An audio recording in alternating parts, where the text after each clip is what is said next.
பொய்களை களைந்து போட்டு உண்மையை பேசுவோம். உண்மையை பேசுவதனால இழப்புகளை சந்தித்தால் கூட பரவாயில்லை, நான் பேசுகிற உண்மை பரலோகம் பார்க்கிறது என்று சொல்லி உண்மையை பேசி அதற்குள் இருக்கிற ஆசீர்வாதத்தை தேவனால் பெற்றுக் கொள்வோம். பிரியமானவர்களே, இயேசுவின் என்ப நாமத்திலே மனதார வாழ்த்துகிறேன். ஏசப்பா உங்களை ஆசீர்வதிப்பாராக. கொலோசியர் 3:9 ஒருவருக்கொருவர் பொய் சொல்லாதிருங்கள். பொய்கள் நிறைந்த உலகம். பொய் எங்கு இருக்கிறதோ அங்கு உண்மை மறைக்கப்படும். உண்மைக்கு வேலையே இல்லை. பொய் சொல்லுகிறவர்கள் பரலோக ராஜ்யத்துக்குள் பிரவேசிக்க மாட்டார்கள் என்று வேதம் சொல்லுகிறது.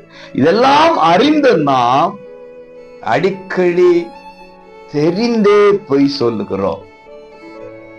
நமக்கான சில நன்மைகளுக்கு சகஜமாக சரளமாக வாயிலிருந்து பொய் கடந்து வருகிறது. இருதயத்தின் நிறைவினால் வாய் பேசும். பொய் சொல்லுகிறவர்களுடைய இருதயம் பொய்யினால் நிறைந்திருக்கிறது. அங்கு உண்மை இருக்காது. உண்மை என்றால் சத்தியம்.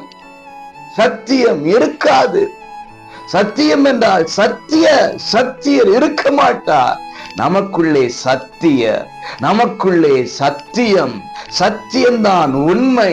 உண்மை இருக்குமையானால் பொய் பேச மாட்டோம். உண்மையை பேசுவதனால இழப்புகளை சந்தித்தால் கூட பரவாயில்லை, நான் பேசுகிற உண்மை பரலோகம் பார்க்கிறது என்று சொல்லி உண்மையை பேசி அதற்குள் இருக்கிற ஆசீர்வாதத்தை தேவனால் பெற்றுக் கொள்வோம்.